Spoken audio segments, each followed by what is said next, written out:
Hashtag no music, no intro. We are back Wednesday evening. Another episode of the Saints Block Party podcast coming at you. I already have popped mango cut water. Adam, joined by my guy Ryan, aka Wolf, and it is week 5. Like, it's already week 5 in the NFL season, which is rolling, bro. Crazy. And the Saints look to get their first win of the season on Sunday in New Orleans, facing the New York Giants, being led by now rookie quarterback Jaxson Dart, making his second NFL start. Yeah. Spencer Rattler trying to get his first win in as a starter. A lot of things kind of like colliding. A lot of things for us to kind of talk about. We'll break down the game, preview it. I'll share some insight of, the whole scuttlebutt that, I know the New York media asked Jaxson Dart about, like, his thoughts on not being drafted by the Saints. So I'll have some insight just regarding that, just in terms of, like, the Jaxson Dart process and how close he was to becoming a Saint and how the team viewed him as a prospect. And just ultimately, like, this is the first game that the team has been favored in all season. And that's likely largely due to the Malik Neighbors injury, who tore his ACL, so he won't be playing. If that injury didn't happen, I guarantee you the Saints would not be favored at all in this game. It's like a 1 point, 1.5 at home, 1.5 favorites. Barely call that a favorite. Yeah, barely, but they're favored, I guess. Yeah. But I wanted to quickly kind of go back as SBP were presented by our guy Precious Works LLC. I know you went back, and we won't focus too long on it because your write-ups have been great. You going back watching the All 22 of the breakdown in the game. So we already did our recap for the Bills pod on Sunday, but your recap, your All 22 breakdown, which is on our Patreon, patreon.com/SaintsBlockParty. I know you said that at least this season that was like Rattler's worst game, as a passer within regards to his consistency and accuracy. Just quickly, just wanted to get your verbal and video thoughts on what you saw when you went back and looked. Yeah, I mean,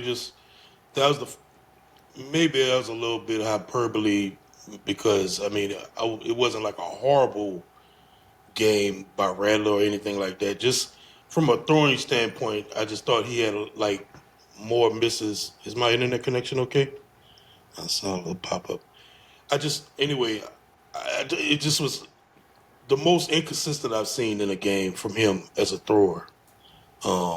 Just a lot of misses, a lot of off targets. But on the flip side, like, he ran the ball well. He was smart running the ball, and he did still have like a couple good throws in there. And it wasn't like a terrible game. It was a fine game, but it still left you kind of like, okay, like, you've been getting graded on the curve for a couple of weeks now, and now it's time to, like, you kind of like just put your money up a little more. You know what I'm saying? So that was the only thing that I really took away from it. But he had some nice throws in there, but a couple misses, and it's always these little, like, man, you're right there. It's not like 5-yard misses, or, you know what I'm saying? Like, just, man, you throwing it. It's like, damn, if you just tighten this up just a little bit, man, those are touchdowns right there. Those are big plays right there. Or sometimes, I don't know if it's because he's short or it's how he's coached or whatever, but sometimes there are big plays to be had, which everybody keeps screaming for. Us too. It's like, man, where are the big plays? Where are the big plays? Sometimes they're drawing up. Like Kellen was cooking this week. He was cooking last week. He had this scheme rolling, and sometimes he just don't take the shots. And I don't know if that's him not taking a shot, like, out of just like pure, like, let me just get the ball out quick and keep moving the ball, or if it's like he just doesn't see it, like, which happens. Right. Like, sometimes you just don't see the open guy. But I think for him, I mean, we'll get to that later, but I just thought he just left a little meat on the bone in that game. But other than that, I thought the run game was good. Kendra, AK was awesome. The run scheme was awesome. Um, they talked about after the game. Kendra and AK talked about how they just want how to basically they changed the scheme up a little bit. Basically, just got back to the basics, the fundamentals, and you could see it. Like it was just executing. Like they wasn't doing so many exotic things in the run game. Just kind of like outside zone, inside zone stuff. Boom, getting guys on the edge and hitting the hole. Offensively, like on the offensive line, they did okay. I thought Trevor Penning did pretty well for his first time back. Some people may disagree, but I thought he was fine. Um, Other than that, man, like I didn't watch the defense on all 22. I did watch some. Like I just wanted to watch like Brissy and a couple of players and stuff like that. But other than that, I wasn't trying to watch no defense, bro. I ain't trying. I ain't got time for that, bro.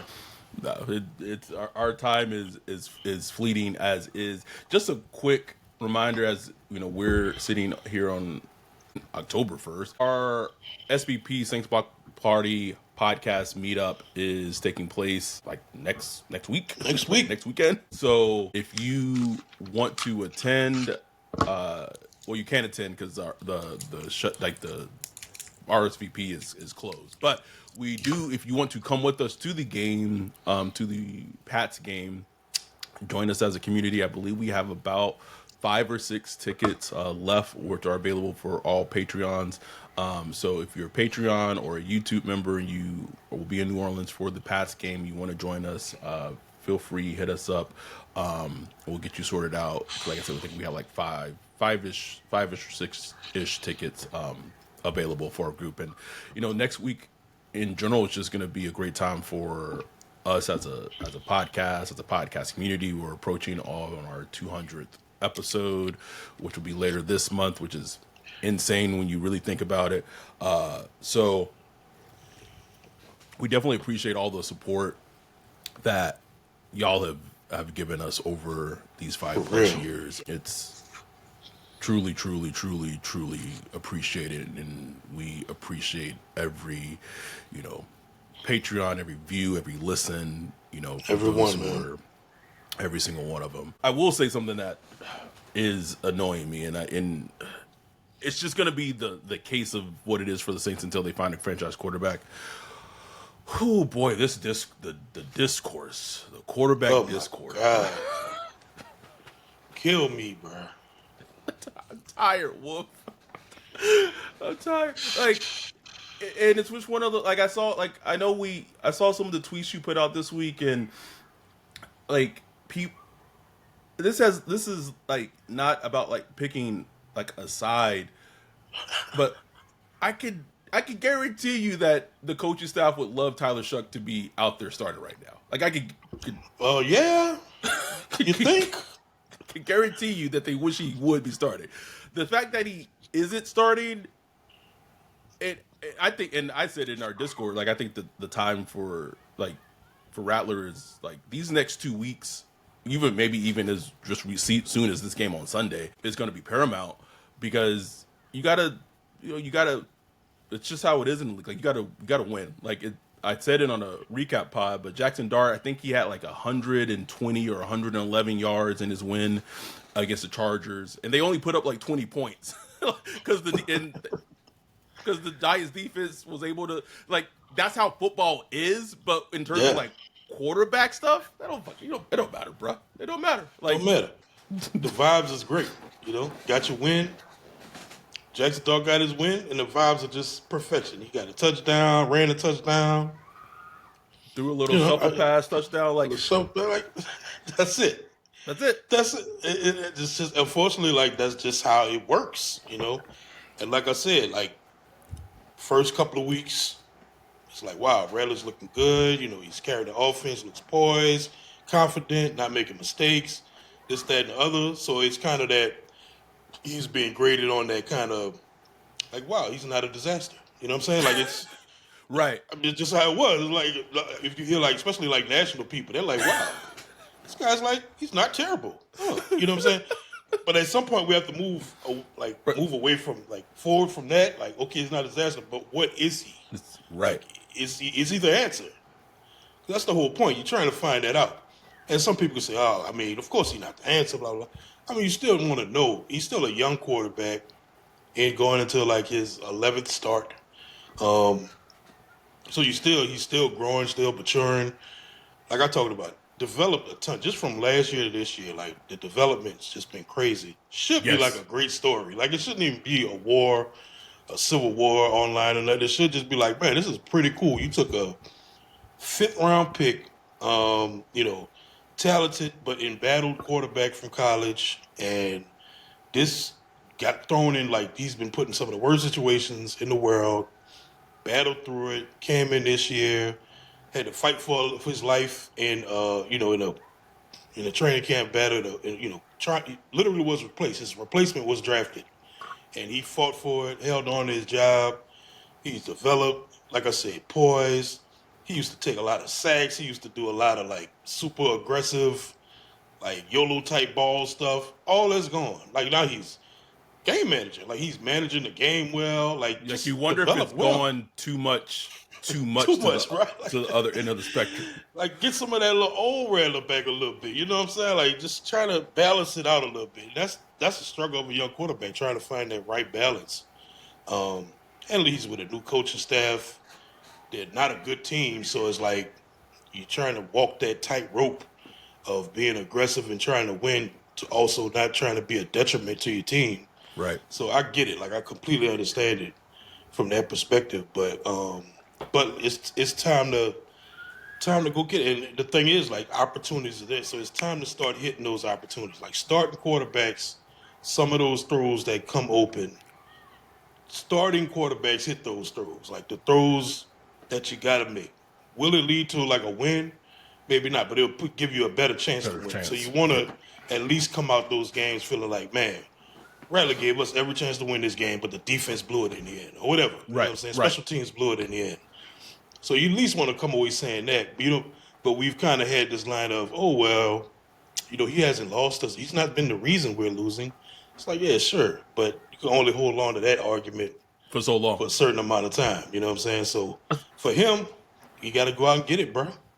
He does. I mean, especially you have the 40th overall player drafted, like sitting in the wings, like right there, bro. Like these next, like I said, these next 2 games are. I don't know if they'll be favored against the Pats, but if they're not, I don't think like these next 2 games are winnable games for the Saints. Like they're in front of them to potentially be able to break into the win column. I did want to talk. The Bills shocked, bro. Shocked the Bills, bro. Shocked us, bro. We did all we asked for was it to be close in the 4th, and Josh Allen questioning life, and they you could tell in that game. Like they were getting frustrated. Like it got chippy in like the 3rd and 4th quarter because they were frustrated. Oh, yeah. Like, damn, these niggas still around. I guarantee you go listen to like some Buffalo podcast or Buffalo radio or something. They stressing up there like, what's wrong? Even though they're undefeated, it's like, well, what's wrong with the Bills? So, hey, I'll take it. Helm is fierce that Rattler needs to win a game. All he is known for is losing. Yeah, it's like a scarlet letter that he carries until he wins. It's going to be on him. Like that's not directly just on him, but it kind of you carry that as an NFL starting quarterback. Like it's just part of the gig, whether it's fair or not. Like it's what you carry. But I did want to talk about, since they're going against the Giants, I did want to talk about Jaxson Dart a bit, in the Saints' interest in Jaxson Dart, how interested they were in him, how they saw him as a prospect, because it's a big thing, kind of storyline going into this game. But before we get into that, let's take a break. Let's hit a listen and listen to our guy from Precious Works, and then we'll be back right after this. I'll give some insight regarding Jaxson Dart, the Saints draft process, all of that, as we dive in deeper into the Saints-Giants preview for this upcoming Sunday. Yo, what up, Wolf? What are you looking at? Man, I'm checking out this website. This site is cheeks, bro. In 2025? How do you have a crappy website? Couldn't be me. They need to hit up our guy Bijan with Precious Works. Precious Works offers to not only build you a website that's tailored to you and your customers' needs, but also to continue to manage and maintain it so you can focus on your business. Don't have much time? Precious Works is just what you need. No out-of-the-box stuff like Squarespace or Wix. Precious Works will create a site for you. You won't have to worry about plugin updates, security, or things like that because Precious Works will maintain all of that and be available to you 24/7. Bijan set up Saints Block Party Podcast website for us a few years ago and hit it out the park. He also keeps it up to date and helps us anytime we want to add something new like a form or the prospect matching tool that we did for the NFL draft. It's like having your own personal developer just a text or a call away. Precious Works has worked with everyone from small businesses to large firms, so no job is too big or too small. If you're in the need of a website or you currently have one, but you want to upgrade it, give Bijan a holler at Precious Works. You can get with him at Bijan at Precious Works, Bijon at precious.works, or go to precious.works for his website. Make sure to tell him Saints Block Party sent you. Okay, so we are back. So, we talked about Jaxson Dart quite a bit during the draft process. In terms of we did our prospect of the week episode for him, so I could say this like with information I've been told and what have you. So he was the second quarterback.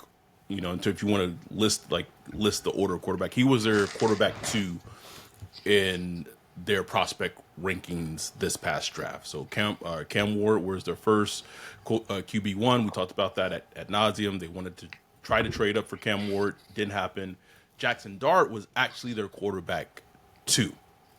I was also told, and it's not a huge secret, that leading up to the draft, the Saints, and I think even probably on draft day, the Saints was calling around teams in the late bottom half of round 1, trying to see if they could trade back up into the bottom of round 1 and it sounds like they were. I remember that had us nervous, like, oh Lord, they wanted to do that. And it seems like the eye that they wanted to come back and get was Jaxson Dart at the end of round 1. Essentially, what the Giants did. The difference is that this is why I would be so interested to know if it was simply because of where the Giants were picking, because they were picking higher in the second round, or if the Saints just get attacked by other teams just because they're the Saints and and the other teams just hit them. I think it might be a combination of both. So I believe the Giants had like the 33rd pick in the second round, maybe 33rd, 34. I have to pull it up. And the Saints were actually, and obviously picking at 40. They were calling to see if they could jump up to draft, sounds like Jaxson Dart, bottom of round 1. Now, the sweet deal that the Giants got, because they didn't give up a future first-round pick to jump up into round 1 to trade with Houston to draft Jaxson Dart. What they gave up was very minimal.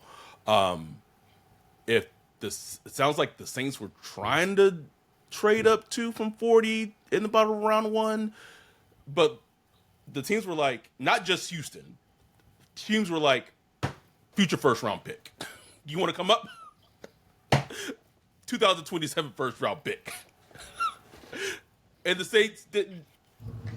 Whether that ends up being the right decision, wrong decision. Oh, I'm glad they didn't. I'm glad they didn't do that. Yeah, because imagine trading up for Jaxson Dart, and I don't know, like maybe they've won like one game this season if he's a starter. Like you know what I mean? Like this team here is like. Oof. Because I guess the other flip side, because he's only starting making his second start, so we have no idea if Jaxson Dart was good or not, right? We have no fucking clue. But the flip side, be like, oh well, at least they got their first. But it's like, we got their potential franchise quarterback. But but like now the Giants have like a top 3, top 5 pick in 2027. So like, exactly, and. It also, Kevin said, hashtag Mick tax, baby. Yes. Yes. It also, I was told that Jaxson Dart really believed and felt that he could have been drafted by the Saints at 9. Like that's the impression that he had gotten throughout the draft. There's a ton of smoke around it, bro. I mean, a ton of smoke. Ton. So that wouldn't surprise me if he probably had us pegged as like, oh yeah, they gonna take it. It was like a lot of. I mean, even you put it out there early about Jaxson Dart, real early, like before even the league or the big media was talking about Jaxson Dart. You put it out there real early about just keep an eye on this Jaxson Dart, the Saints now. You know what I'm saying? So that's gonna be it's gonna be interesting how that game because he got a little chip on his shoulder. All professional players are they carry a chip. But it's going to be interesting just to see how his career turns out too. Because like to me, like he was a very developmental to me. But man, he been looking good. Like he looked good in the preseason. Like you said, he didn't ask him to do a ton this past game, but he just looked good. He looked, he kind of like got that aura to him. You know what I'm saying? Come with that just that fired up mentality. For physical. Charlie! Oh, sorry. For Charlie. Charlie! And he got a little swag to him or whatever. You know what I'm saying? And he can run the ball too, bro. And like that's one thing you got to be. Beyond the arm, that boy, he's a physical runner, and he got a little dinged up. Running last week. You know what I'm saying? He's on the injury report. He practiced full, but he was on the injury report this week. So, don't sleep on Jaxson Dart, man. So, speaking of him being a runner, can we talk about Chase Young already being ruled out on a Wednesday? Bruh, what is the fact he being ruled out on a Wednesday, bro? I'm like, what is up with that? That was interesting to me. Like you're not gonna even wait to see if he practices. Kellen was like, nah, he ain't playing. He's out. He said he's out, bruh. I felt like that was like a passive aggressive shot at him for some reason. You thought so? I just like, oh yeah, you're not playing. No, you're not playing. Like your parents used to do, Like, oh, you don't want to go, huh? Okay. A big contract that the Saints gave out this past offseason. Now gonna be missing his fifth straight game start of the season. How much you get? Like 15 a year, 17 a year, something like that. Is it? Is that it? Oh, that's not that bad. Like I guess in the grand scheme of things. Let me pull up his contract. It's like, bro. Yeah, 17. 17. It's like I was like half joking, kind of being facetious when I said it, but I really wasn't. Like, y'all could have just paid Marcus Davenport $4 million or $3 million, whatever you're getting, and just literally got the same headaches, like the same annoyance. You get the same thing and just save some money on it. That's all I was saying. Like, it's just it's just annoying. And look, I'm not saying he's faking an injury or nothing like that. It is just weird though. Like, bro, you was like good all camp, and soon as we getting ready for week 1, here comes a weird calf that everybody thought was like, oh, right. It'd be like a week, he'd be right back. Then boom, it's like I heard like IR. The same thing Underhill reported. I think he reported that basically like it wasn't thought to be serious. I literally heard the same thing like that day or the day before or the day after, like echoing the same thing. And here we are, 5 games. Like we'll be 5 games later, and nothing. Taysom Hill and is back before him. And Foster, bro. Foster Moreau. Blowing ACLs, bro. Foster Moreau got hurt the last game of the season. They was both back at practice today. Now they're still on PUP, so they're not gonna play on that's Sunday. A long shot. But the fact that they're put it past Taysom Hill though, like bro, he was kind of a freak. Just a freak, bro. Like I wouldn't be shocked if he got activated from PUP or some shit like that. But he's a mutant. He is a mutant. Also, we didn't talk. This is news that came out after we recorded our recap pod, but Ruiz diagnosed with a high ankle sprain, 4 to 6 week injury. And as much as a punching back he's been, like, on our podcast, again, like, we weren't, wishing him injury to get him out the lineup. But now that he is out the lineup, I wasn't trying to make it funny, With that but said, but it is like a prime opportunity for them to assess Simpkins at that right guard. And honestly, like, if he gets in there and he shows that he could give you the same level, if not better play than Ruiz, decisions to be made is all I'm saying. His contract is that contract extension is just Nasty, bro. Nasty. Compared to the play, like, if you was getting like average guard play from Ruiz, it's like, okay, we'll live with it. But you're getting like far below average, like bottom of the league. bottom of the league play from the guard position from him. You know what I'm saying? That literally it hurts your offense, pass game and run game. Now Simpkins is an undrafted rookie. Like, his head is spinning. He's not like, he's far from a finished product. Like, he has a lot of things to work on. He makes mistakes too. Still growing and all that stuff. So he has a ways to go himself. So, and Caesar is a vet. So, I mean, there's that. But I'm trying to give Simpkins every opportunity. If I'm Kellen, I'm trying to give him every opportunity to run with that job and, like, solidify it, man. Like, because Don't look back. Don't look back, because you got Penny back there returning on the left side, on left guard. He's looking solid. Still kind of working his way back too. He was on the injury report today, so you got to deal with that. I'm just so tired of offensive line, bro. I'm tired of talking about it. I'm tired of thinking about it. Going into the season, you just was hoping, like, man, can we just have like just a solid offensive line? Like, all these investments over the years, like, can we just not have to worry about it? But nope.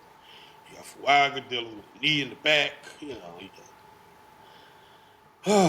Banks is a rookie. Your left, Banks like, a rookie. Penny came back, had a decent to, like, average game, but then he's on the injury report as a do not practice today. At least Eric McCoy's been healthy. Like, I'll give him that. Like, at least there's been that, bro. Thank goodness.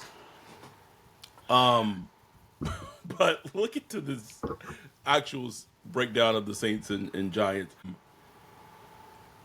I guess we could start. Actually, let's start with the Saints defense, because we tend to start with the offense. You have a Saints defense that I think their play against the Bills, like, there was some bright spots that definitely came from that game, and also some concerning things in regards to just how they started. But matched up against a Giants team that will have Cam Scatterbo at running back, you're not going to be dealing with Malik Neighbors, so you're going to be dealing with, like, Wandale Robinson. You're going to be dealing with Darius Slayton, Theo Johnson at tight end. Like, this, in a rookie quarterback making his second start, I want the defense to stand up. Please stand up. Cause I'm kind of out on Brandon Staley, man. He could buy me back, but just like, I was listening to him last week, he was talking about, he was kind of defending, kind of like giving up the small plays, kind of the bend but don't break defense mentality. Like, I give up an 8-yard pass, as long as I'm stopping what they're trying to.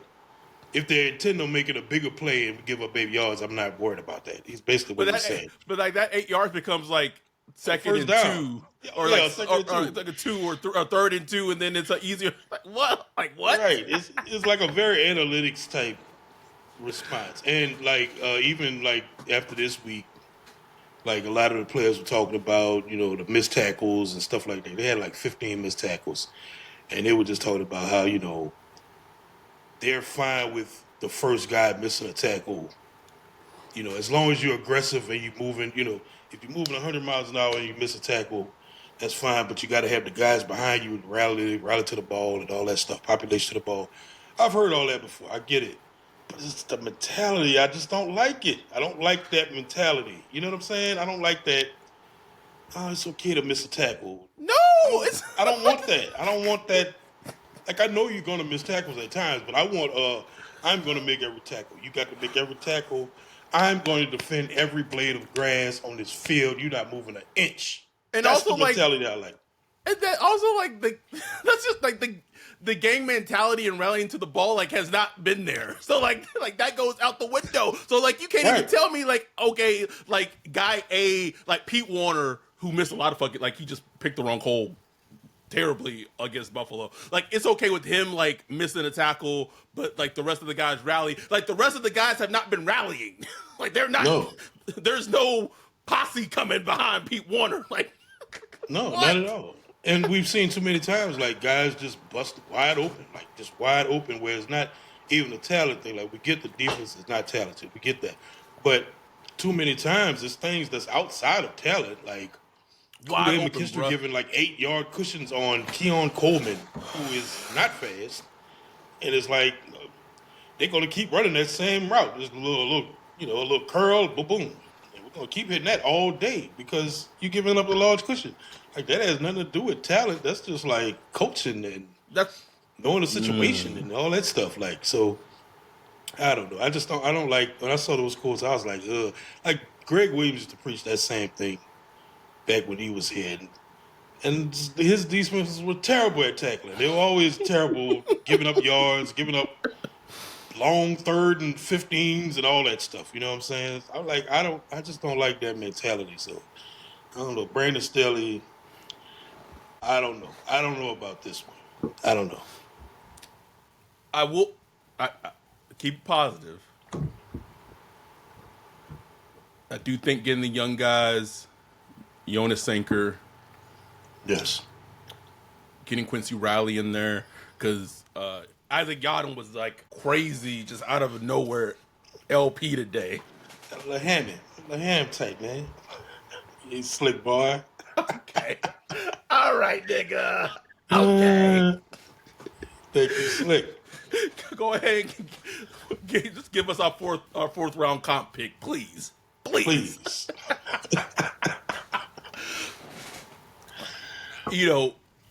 I will give Brandon Staley a little grace because it seems like they did make changes to the defense against Buffalo. They talked, and Ross Jackson of Locked On Saints talked about it. Like they played more man, and it's like and there were times in that game against the Bills where there was 100% coverage sacks. Like yeah, man. Like Josh Allen had nowhere to go with the ball, and I think that is kind of testament to like, I'm not saying that the Saints defense has like immense talent because obviously they don't, right. But you got to play the defense to their strengths, and if they're potentially better holding up in man and it's at least against the Bills that was the case in some spurts, like then maybe move away from the cover 3 and stay more with the man and what have you. Granderson's having a dang good season for the Saints. Like he would be on the top of my list if I'm trying to like recoup and get draft picks for next year. Him and Olave, top of the list. Like top of the list because those are the most valuable assets that you have right now. No question. But Chris Rumpf, like we've been talking about Chase Young. Chris Rumpf has had 2 plays. Am I tripping? The 2 plays where he's forced a turnover this season? I think so. Maybe just. Yeah, he's had 2 plays where he's forced a turnover this season. Unless I'm, I know you had one in the Niners game. Like this defense, like at times they're scrappy, like they're the underdogs and they fight and they scratch, and then at other times it's just like they just make just like these mistakes on like huge 2nd and long plays or 3rd and long plays where it's just like those are the things like you can't do. Like not these plays. These are like the backbreaker plays. And I tell you, Sanko, like he had. Like obviously the interception was the highlight, but he had 2 like man coverage plays that were just beautiful. You Stellar, know, like stellar. if you could do that as a safety, like on some tight ends, on good tight ends, and like Good tight ends too. cover Yeah, man, like cover man on man, that's huge for this defense, bro. Because we haven't been able to do that for years now. Years since Von like Malcolm Von Jenkins left. Von, Von Bell. Shit, Yeah, Von Bell like in the 2018 season.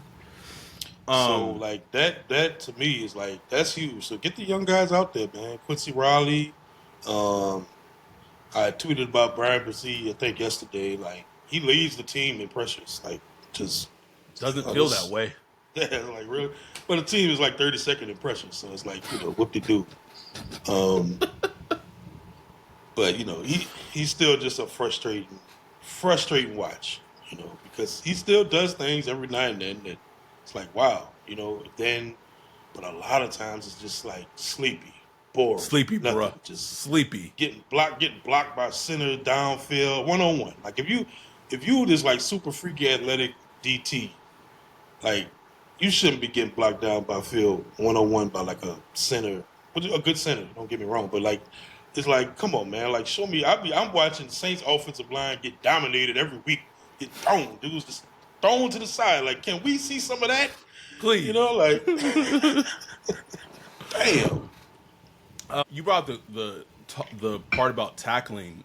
That I think that's going to be key in this game, like in every game. But this game, Brian Dable with Jaxson Dart is going to want to go to what Dart was comfortable with at Ole Miss, which was running a lot of RPO, a lot of quick routes, and then occasionally sprinkle in some deep shots down the field. So if Right. that's the plan, like RPO, like even if Malik Neighbors isn't playing, the defense has to be aware of that with with their tackling and tackling the right receivers on the edge. And listen, Cam Scottaboo, like he plays CTE football, bruh. Oh Like yeah. you gotta they like the linebackers and the safeties gotta come prepared for Gotta Scatterboo. gotta hit, Scatterboo. bro. Boo. Hit, bro. Got to hit, bro. Cause he trying to hit you. He trying to get a highlight on you. So you can't be playing that softball, man. You got to go and take him out, take the knees. I'm not dirty, but like you get him on the ground, get him on the ground. Cause I don't want to see him doing backflips in the dome on the In end the zone. dome, bruh. I'm not trying to see that, man. I don't want to see that shit. Anything else? Just in regards to like this defense going against the Giants offense. Uh, so who do we really need to worry about with Malik Neighbors out?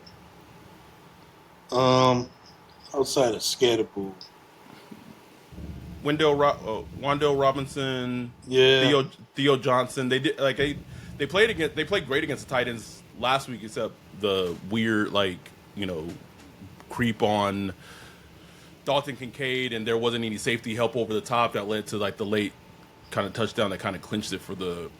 Well, no, they scored after that touchdown, but like that touchdown was that blown coverage was against the tight end, but but yeah, but like also Jackson Dart, his legs, man, like they're a real weapon, especially when they get in the red zone. Dable is going to be fine with using his legs, especially when within the 15 or the 20, because it's easier for him. It's easier for Jackson Dart because that's like his natural instincts anyway. yep. And you don't have to risk like risky throws in the red zone and stuff like that when things get real congested and you got to make like pinpoint accurate throws and stuff like that. So he will run the ball in the red zone. So the defense just has to be prepared to stop that. Yeah, they got to, I don't know, must rush or have a spy or whatever. But they can't be doing this thing where they fly up the field and just leave Dart to go and be ready for like some, design runs, which they'll do. They're going to do some RPO stuff and all that. So it's going to be interesting, bro. I need. I get it, but like this defense is going against like a rookie quarterback. And they, like I want. They did pretty decent. They did pretty well against Josh Allen last week, bro. Like I know, Mhm.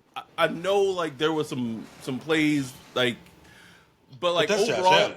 yeah, You that's what know, I'm there saying. gonna be That's some what, plays. You know what I'm yeah, saying? yeah, for sure. So like I came away, I was like, as a whole, I think those first two drives were rough though. Like they were Oh yeah. rough. Like they were It was rough. looking like, oh man, Oh wait, we just another 50 burger. Like what? we about to get blown out, panties to the side, like no lube, like no asking what your name is, just complete domination, bruh. But they got better as the game went along, and with Dart and the Giants, I'm like, can y'all show us? Can y'all show us something like all game? Like, can we see it all game, that consistency? Because we haven't. There hasn't really been that game from them yet. At least defensively, it's been ebbs and flows mostly. Right. No question, bro. I agree. Show me something. So that's the defense going against the Giants offense. We're going to take a break, hear from our sponsor from Underdog, and then come back, talk about Saints offense going against the Giants defense as we finish up this preview pod for Saints Giants on Sunday.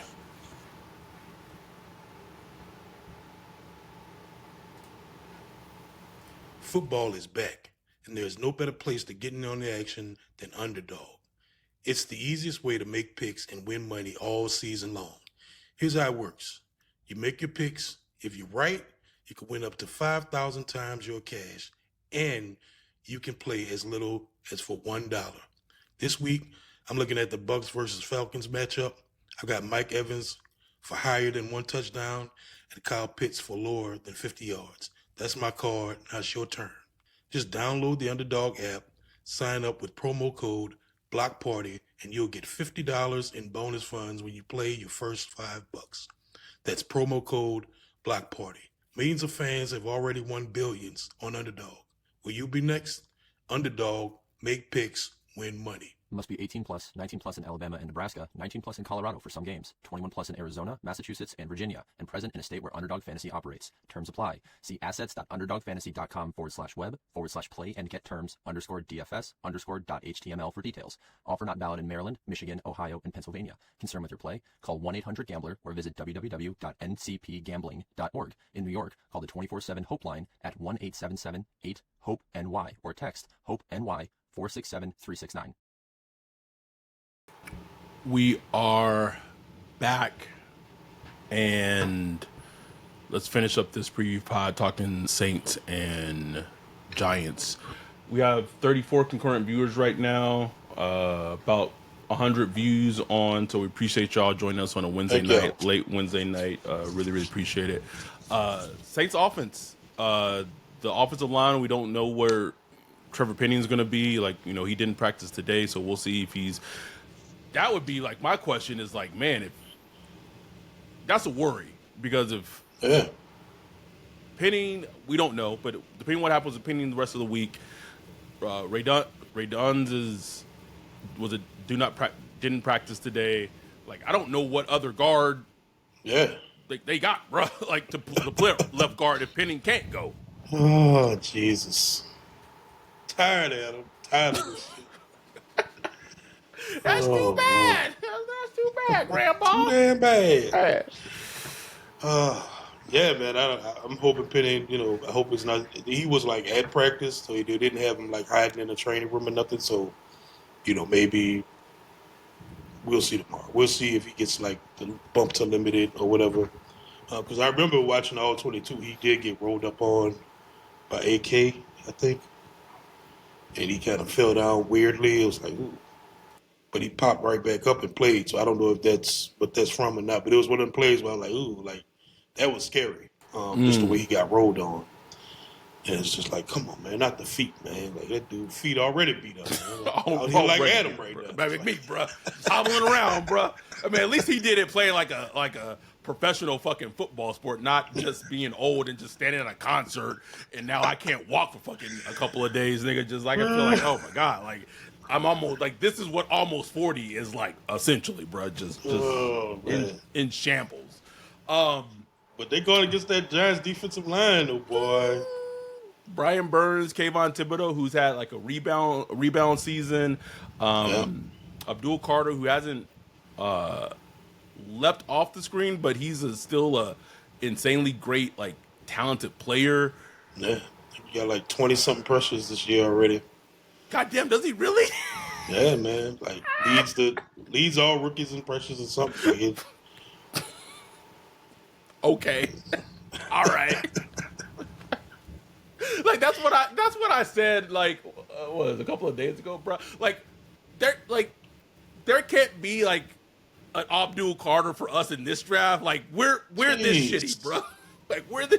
Like we can't get an Abdul Carter this year, bro. No, That's what I'm saying, man. Damn. no, can't fucking happen for us. Blue chip. True blue chip. Going against Saints legend, old friend, Paulson Adebo in the secondary, starting at corner. I think there's gonna, assuming that there's time, and this is one of those weird games where I feel like it wouldn't shock me to see Kellen's like playbook from week 1 again in this game offensively, where he feels like the pressure is gonna be like so quick and such a problem that it's just like quick passing game and all that. And I'm not saying that that's like right or wrong, but I just wouldn't be surprised to see it just kind of come like, because Kellen's gone against this defense numerous times as OC with the Cowboys, OC with the Eagles, so he very familiar with the Giants. But I do feel like, and you have Dexter Lawrence in the middle, who is an incredible, defensive tackle, stops the run. But I just feel like if this team can have the same effort in running the ball that they did against the Bills last week, and pair it with a competent passing game that's consistent throughout the game, this team might put themselves in a position to win the game, man. I don't know if they will, but I think like they put themselves in a position to win the game. Look, man, one thing I really do appreciate about Kellen Moore as we've been moving along in this season is he does things that make sense. Like things that I catch, with my little small football mind, things that I catch watching them, I'm like, damn, they need to work on this, or it'd be tight if they do that. Then a week or two later, you see him starting to do that. Yes. Like he could, just like some of the obvious stuff he'll do, which is like, sounds obvious, but a lot of coaches just don't. Like they keep banging their head against the wall. This is what I'm going to run, and this is what I'm going to do. Kellen Moore has shown like he will change it up. Like we talked about it earlier with the run game, how he simplified a lot of things to get the run game going. Went under center a lot against Buffalo. Went under center a ton. Like that just, they've been so much shotgun earlier in the season. And he started to sprinkle in last week, and then this past Sunday, done a ton more, and it really helped. It really helped in the run game. It helped in the communication. Okay. Less penalties. You just saw how it just helped everything. So I'm hoping that's something they kind of stick with, even though they're going to be playing at home. I hope they stick with more than under center because, I mean, Bradley has no problem doing it. And it just kind of it helps everything, bro. So like I hope they stick with it. You saw like teams bite on some of that play action stuff. They touchdown Bradley through to Chris Olave. You know what I'm saying? Mm-hmm. Like it just helps so much. So I like the fact that Kellen Moore has been like adaptable and he's paying attention to. He's not just like sticking with something because that's what he wants to do. He's been adaptable and making those changes when it's like, okay, we need to do something. You need to do something. And make no mistake, like cleaning up those pre-snap, that was huge last week. Like even though they had the like major penalties on special teams, that's another like issue. Like no pre-snap penalties on offense last week. Like that was major. To go from on the road in a very like loud right Buffalo and home stadium. Coming from like the complete opposite the week before in Seattle, it was just like this complete mayhem. So that shows me he has a handle on things, man. Like that was like a really good showing for Kellen Moore in Buffalo. Now it's like, man, go get a dub, man, and show some of this offense off. Like I don't want him to like dial up some shots for Spencer Rattler. Like Sean even dialed up shots for Drew Brees. You can't dial them up for Rattler. Where it's like, look, ball is going here. Unless the safeties are rolling this way, get it to Chris Olave downfield, or get it to Shaheed downfield, whatever. Like we got to dial up those shots. We need some big plays out of this offense. We can't be constant, 15 play, 14 play, 8 play drives. Those are nice. Hard That's to a win hard like way that, to live, bro. That's a hard way to live. I was watching into this point, and we saw it against the Niners, right, in the Niners game with Bailey in the red zone. But then I'm watching, was it Monday Night Football, and seeing, Mike McDaniel with the Darren Waller, who hadn't played all season, or very minimal most of the season, at least up to that week, and he's being utilized in the red zone like as a big body, and it's just like big body. Like, yes, this is. Please, Valet had 4 snaps, bro. 4 snaps. Makes no sense to me, Wolf. It make it make sense. Make it make sense to me, because it's just not. 4 damn pick, snaps, bro. 4th round pick, and like he's not even on the injury report this week. No. So like I like even if you want to give me like, oh, he got here late, he's still new to the offense, you can't tell me that you can't like come up with some plays for him in the red zone. Like, I mean, what? Jimmy Graham had like 6 catches and 5 touchdowns with Pete Carmichael that won the season a couple years ago. Pete Carmichael. Like, you can come up, like, come on now. Like, we got, come on now. And that, like, that big the red zone like, the red zone has been a struggle for them bro. all season. Besides like the Niners game, really, it's been a struggle for them all season. And just you need like, especially you got a quarterback that has shown some struggles with ball location, where he's just a hair off here, hair off there. Like having a big body and a wide diameter or whatever. Like it just seems obvious to me. Like you would want to get that use, and we've seen it. Like we saw a touchdown against the 49ers that just looked on a simple slant, like a simple slant. We've seen it a million times. Like, come on, Kellen. Like, I just gave you compliments for like making changes and doing things that make sense. That makes sense. Makes sense, bro. It's on my radar, bro. Like I just like 4th round pick for this this player who's just and like I don't want to even like the Trey Palmer things is like weird to me. Man, what the hell? Like, what are you doing on the injury report 2 weeks in a row? Doing what, bro? I see why the bus got you out of there. He said, "These niggas not winning? Shit, those fit me to play. Chilling. Let me stay on this active roster though. Get my active roster fucking salary. Exactly. I'm good.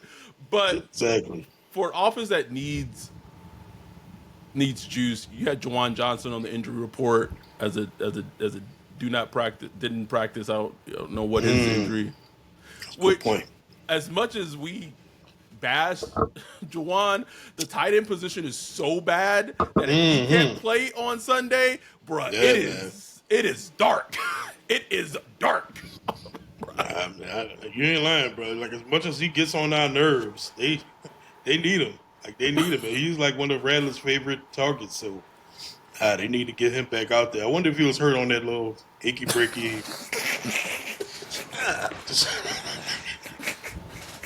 Looked like he got shot by a sniper or something. What happened? For Charlie! Oh, wait. I swear that was not a reference.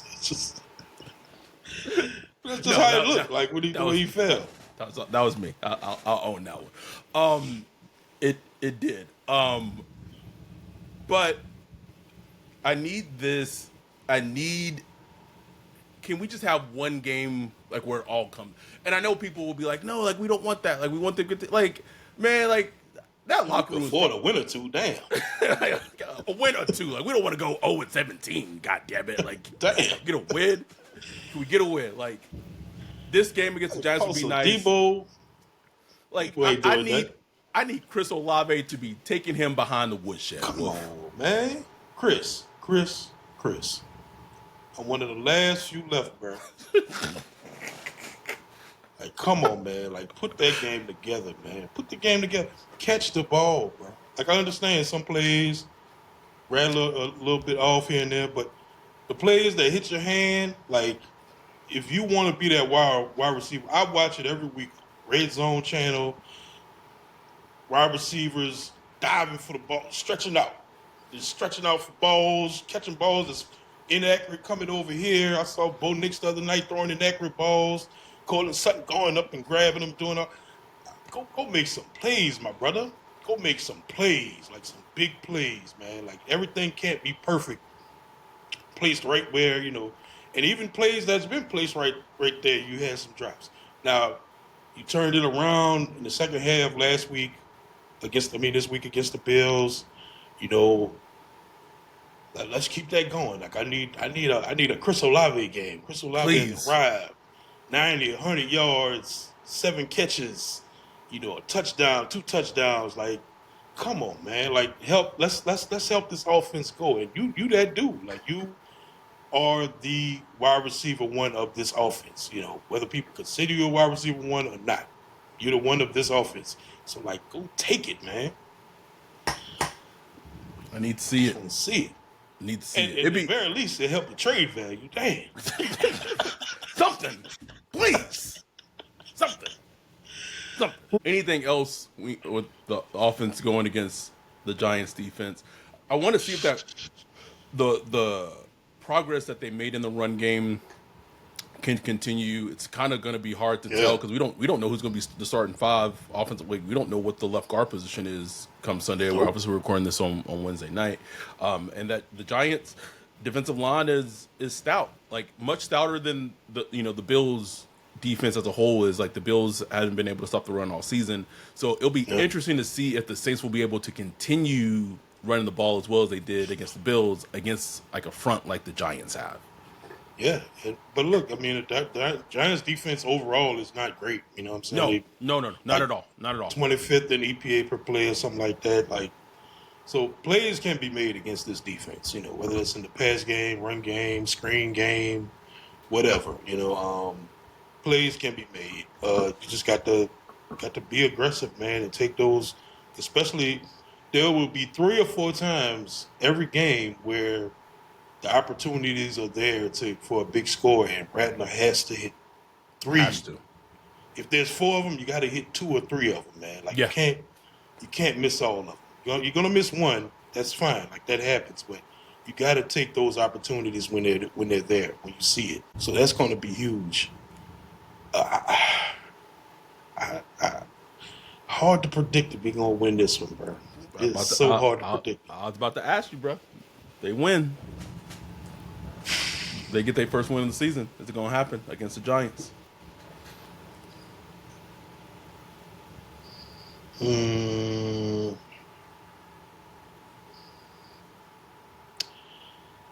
I'm gonna say they get their win this week, man. Okay, all right. First dub. First dub of the year, bro. I don't know. I don't know, man. I don't know. Especially with the offensive line all banged up, man. That is.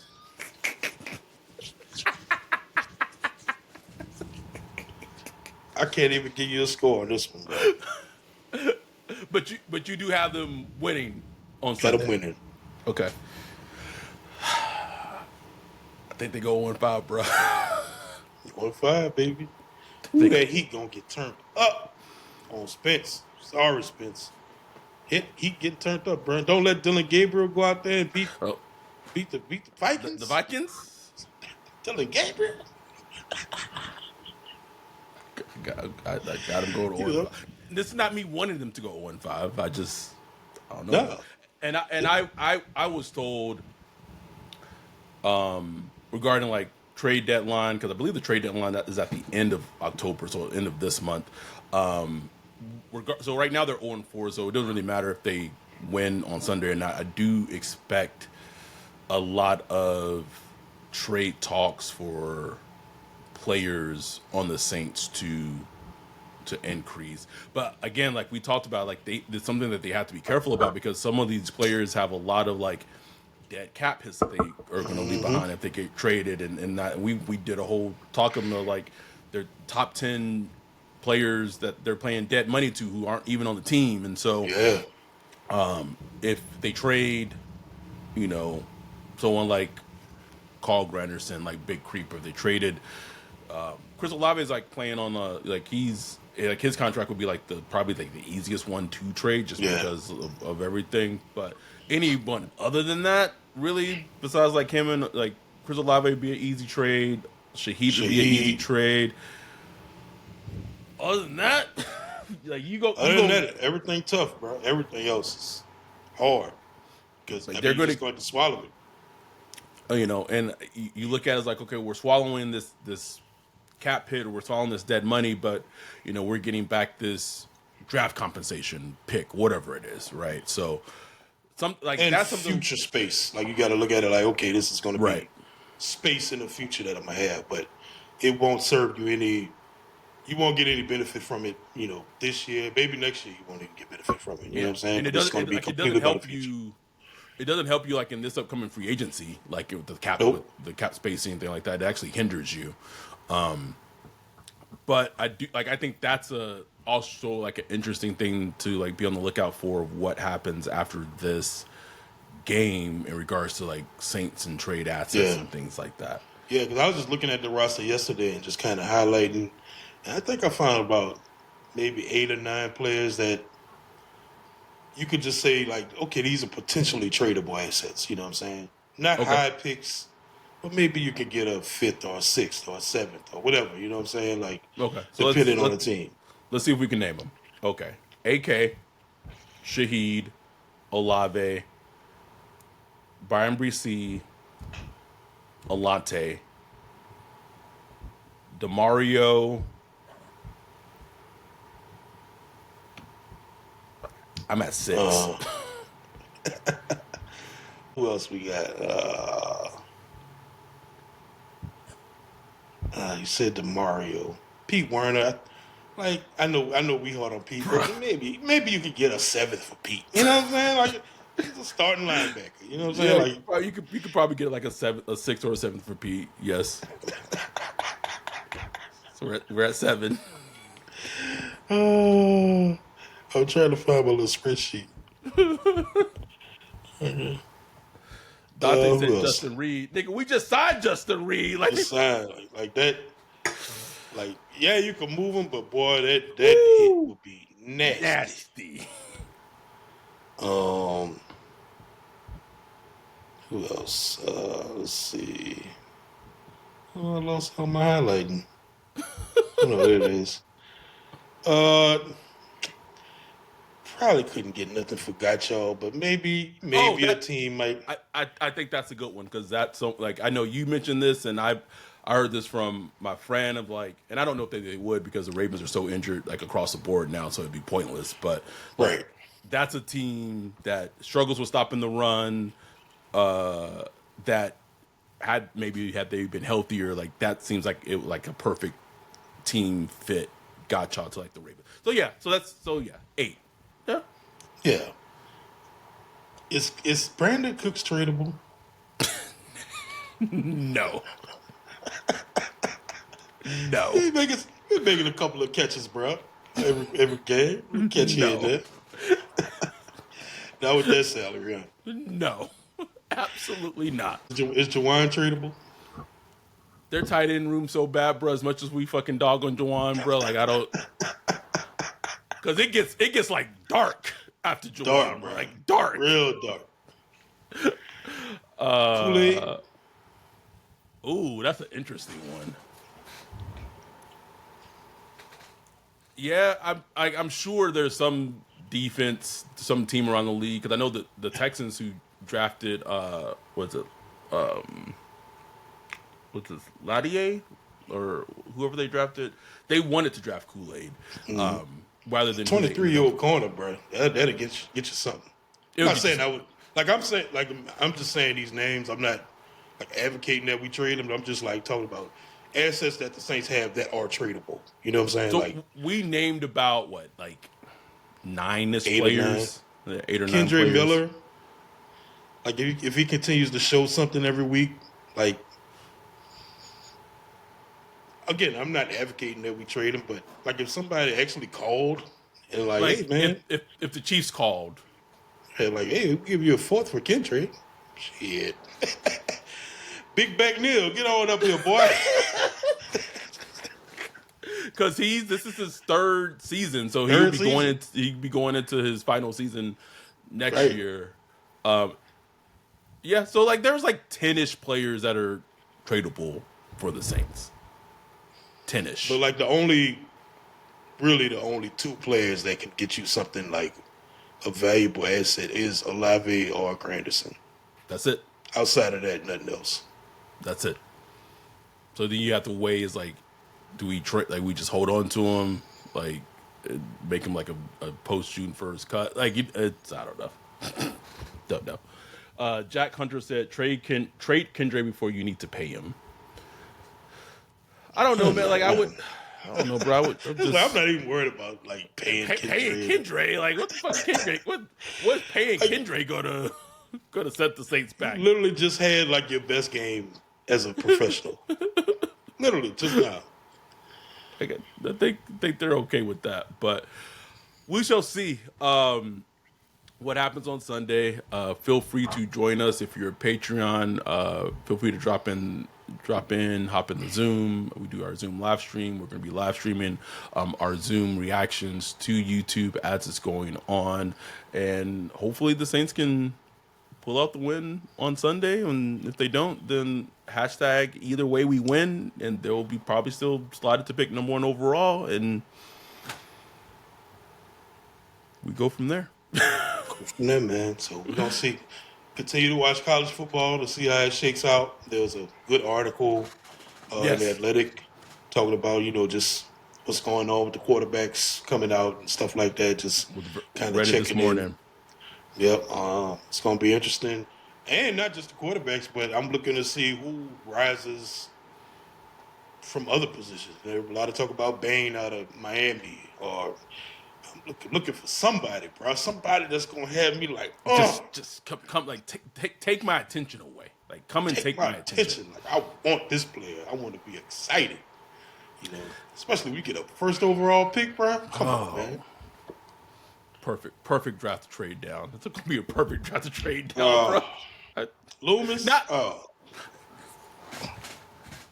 Oh, Jesus. Anyway, we'll deal with that as it comes. We'll be back on Sunday, recapping the Giants game, doing the live stream, patreon.com/SaintsBlock Party. We appreciate y'all. We love y'all. We'll be back on Sunday. Everything Saints related, Saints Giants on Sunday. Appreciate y'all. Love y'all with that. We are out. Peace.